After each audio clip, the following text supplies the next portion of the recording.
결국 참다 못한 사령탑이 작심한 표정으로 마이크 앞에 섰습니다. 미국 현지 취재진 사이에는 무거운 침묵이 흘렀고 다음 한마디를 기다리는 카메라 플래시만 요란하게 터졌습니다. 포틀랜드 팀버스와의 정규 시즌 경기를 코앞에 둔 공식 기자회견장, LAFC의 마르코 도스 산토스 감독은 최근 당한 뼈아픈 2연속 패배에 대해 고개를 숙이며 책임을 인정했습니다. 그런데 그 다음 순간 감독의 입에서 나온 발언은 아무도 예상하지 못한 방향으로 흘러갔습니다. 패배에 대한 사과가 아니라 캡틴 손흥민을 향한 지독한 전술적 욕심을 여과 없이 쏟아낸 것입니다. 일부 비판 세력들은 최근 손흥민의 침묵을 빌미로 그를 흔들어 보려던 참이었습니다. SNS와 현지 커뮤니티 곳곳에서는 왜 캡틴이 부진한 팀 성적에 대해 직접 목소리를 내지 않느냐는 의문이 슬금슬금 번지고 있었습니다. 하지만 감독의 이번 작심 발언은 그런 의혹을 단숨에 잠재우는 동시에 상대팀 포틀랜드를 향한 가장 강력한 경고장이 되었습니다. 사실 최근 손흥민을 둘러싼 일정표를 들여다보면 혀를 내두를 수밖에 없습니다. 월드컵을 마치고 복귀하자마자 단 한 달 사이에 9경기를 소화하는 살인적인 강행군이 이어졌습니다. 보통 선수라면 체력적으로 무너져도 이상하지 않을 일정이었습니다.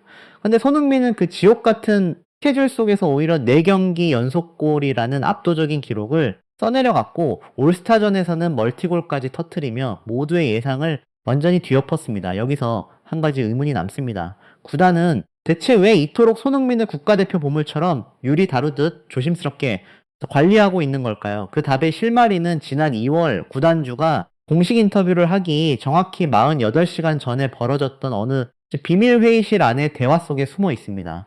자본주의의 정점에 서 있다는 미국의 냉철한 비즈니스맨들의 마음을 단숨에 무너뜨린 손흥민의 그 한마디, 그 놀라운 비하인드 스토리는 뒤에서 다시 구체적으로 풀어드리겠습니다. 일단 지금은 기자회견장으로 다시 돌아가 보겠습니다.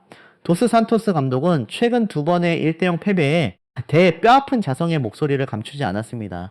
최근 2경기에 결과는 매우 실망스러웠고 특히 내준 2골 모두 너무 쉽게 허용한 실점이었다고 털어놓았습니다.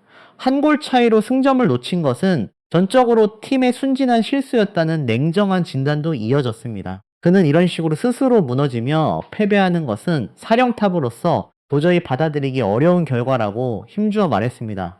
다만 그는 최근의 한 골차 패배들이 실력의 격차에서 비롯된 것이 아니라 찰나의 집중력이 흐트러진 데서 비롯된 아쉬운 운영이었다고 분명히 선을 그었습니다. 그리고 곧바로 홈팬들 앞에서의 확실한 반등을 선포했습니다. 강하게 버텨야 한다는 것, 그리고 홈에서 즉 포틀랜드를 상대로 분명한 반등의 기회가 있다는 것을 거듭 강조했습니다. 바로 이 지점에서 취재진의 질문이 날아들었습니다. 손흥민 선수의 향후 기용 방안과 출전 시간 조율에 대한 질문이었죠. 그런데 이 질문에 대한 도스 산토스 감독의 대답은 단순한 전술적 코멘트를 넘어 캡틴을 향한 전적인 예우이자 찬사에 가까웠습니다. 감독은 솔직한 욕심으로는 손흥민이 피치 위에 있을 때 팀이 훨씬 더 위협적으로 변한다고 찰나 말했습니다. 그래서 가능하다면 그를 매 경기 항상 뛰게 만들고 싶다는 속내를 감추지 않았습니다. 그러나 동시에 현실적인 고민도 드러냈습니다. 몇 주 연속으로 일주일에 3경기씩 소화해야 하는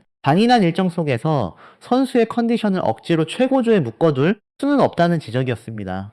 손흥민뿐 아니라 드니 부안과 같은 핵심 자원에게도 각별한 관리가 필요하다는 말도 덧붙였습니다. 컨퍼런스 리그와 이어지는 포틀랜드전까지 감안하면 선수단의 피로도를 조절하는 일이야말로 지금 구단이 짊어진 가장 중대한 과제라는 것입니다. 상대인 포틀랜드는 평균 실점이 1.80골에 달할 정도로 수비 불안을 노골적으로 노출하고 있는 팀입니다. 바로 이 약점을 정조준하듯 감독은 손흥민을 단순히 전방에 세워두고 역습만 노리는 단조로운 축구에서는 벗어나야 한다고 목소리를 높였습니다. 지금 LAFC 벤치에서 그려지고 있는 그림은 훨씬 더 정교합니다. 상대 수비가 내려앉는 순간 손흥민이 만들어내는 날카로운 오프더볼 침투 공간을 누가 메워주고 누가 마무리할 것인지 그 역할 분담이 이미 세밀하게 짜여지고 있다는 뜻입니다. 이 모든 계획의 최종 목표는 단 하나, 포틀랜드의 불안한 수비진을 철저하게 허무는 것입니다.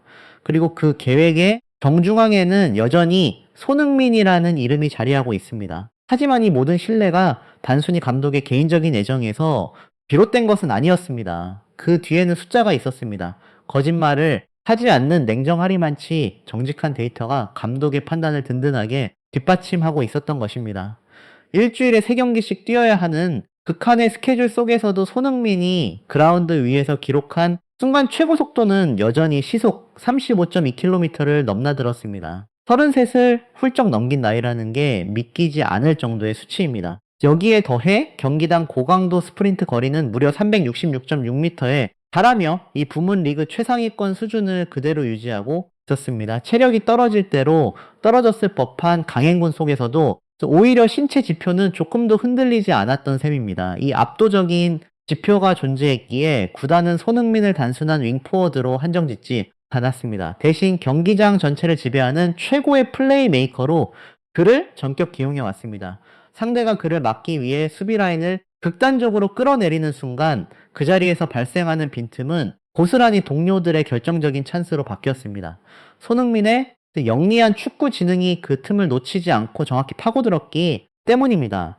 그런데 흥미로운 지점은 여기서 끝나지 않습니다. 이런 압도적인 신뢰와 전술적 예우는 뜻밖에도 상대팀 포틀랜드 진영에서도 그대로 확인되었습니다. 포틀랜드의 사령탑 마르티 시프엔티스 감독은 기자회견장에서 손흥민의 이름이 언급되자마자 표정부터 달라졌습니다. 깊은 경외감이 얼굴 위로 스쳐 지나갔습니다. 그는 손흥민을 두고 클래스가 완전히 다른 선수라고 잘라 말했습니다. 우리가 특별히 더 조심하고 대비해야 할 가장 위험한 존재라는 말도 서슴지 않았습니다. 이어지는 발언은 사실상 전술적 항복 선언에 가까웠습니다. 그에게 넓은 공간을 허용하는 순간 다음 기회는 오지 않는다는 것, 그리고 손흥민의 침투를 미리 읽고 협력 수비를 붙여야만 겨우 그를 지연시킬 수 있다는 것이었습니다. 상대 감독의 입에서 나온 이 정중한 항복에 가까운 찬사는 곧바로 전 세계 축구계의 반응을 불러일으켰습니다. 마치 도미노처럼 이름만 들어도 알만한 레전드들이 하나둘 목소리를 보태기 시작했습니다. 현재 평론가로 활동 중인 아스널의 전설 티에리 앙리는 방송에 출연해 손흥민의 존재감을 격찬했습니다.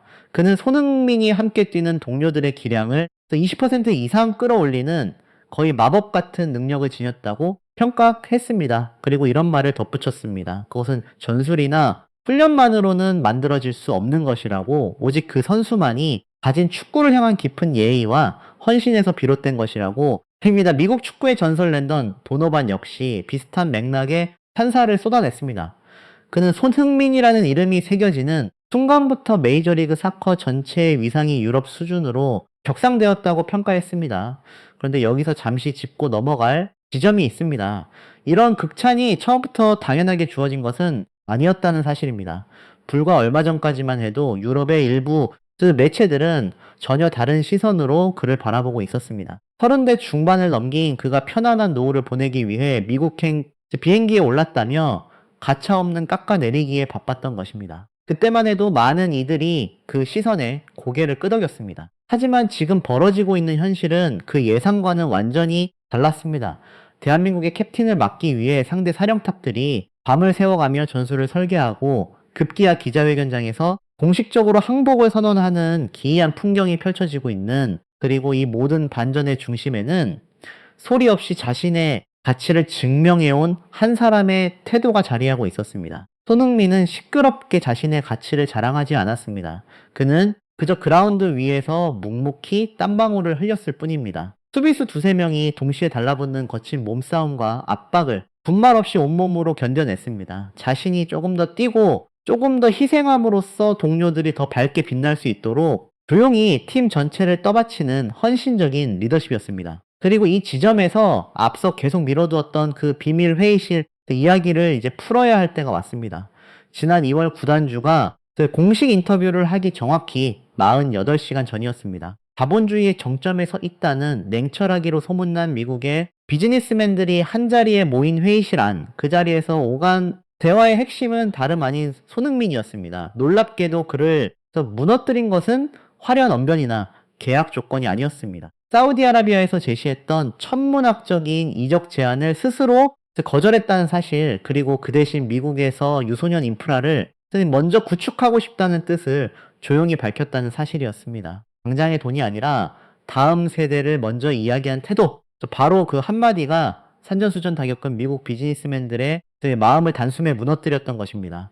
자신을 비하하고 의심의 눈초리로 바라보던 수많은 회의론자들에게 손흥민은 소리 높여 반박하는 대신 이런 방식으로 답을 내놓은 셈입니다. 이 보이지 않는 헌신이 있었기에 경기 전 상대 감독은 물론이고 수많은 현지 비즈니스 거물들마저 자연스럽게 고개를 숙이게 되었습니다. 그리고 그 결과는 숫자로도 고스란히 드러났습니다. 무려 14억 달러라는 전무후무한 기업 가치 평가를 받으며 LAFC는 명실상부 미국 스포츠 시장의 새로운 대어로 떠올랐습니다. 이 놀라운 밸류에이션의 이면에는 경기장에서 안팎에서 사람들의 마음과 조직 전체를 서서히 물들여온 손흥민이라는 존재의 무게가 고스란히 녹아 있었습니다. 그는 그저 필드 위에 서 있는 것만으로도 경기장의 온도와 상대의 전술적 판도를 완전히 바꾸어버리는 선수였습니다. 그를 응원해온 대한민국 팬들에게는 가슴이 뻥 뚫리는 듯한 통쾌한 자부심을 반대로 그의 이적을 성급하게 깎아내리려 했던 이들에게는 결코 범접할 수 없는 품격의 격차를 그대로